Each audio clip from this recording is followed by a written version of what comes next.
Scotland के शहर डंडी में सानिया क्राइस्ट चर्च में शहीद होने वालों के लिए फातह ख्वानी का एहतमाम किया गया। शहरियों ने दहशतगर्दी के इस वाक़े की शदीद मजम्मत की। क्या कहा, देखिए।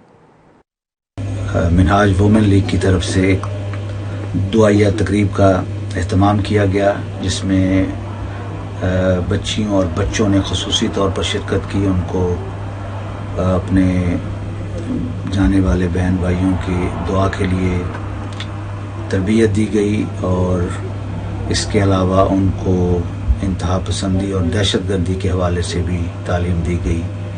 We have arranged a महफिल दुआ with the children, parents, teachers and the mosque management staff to commemorate and do dua for our martyred brothers in New Zealand and to show our solidarity, our feelings, our concern for them as they are our Muslim brothers.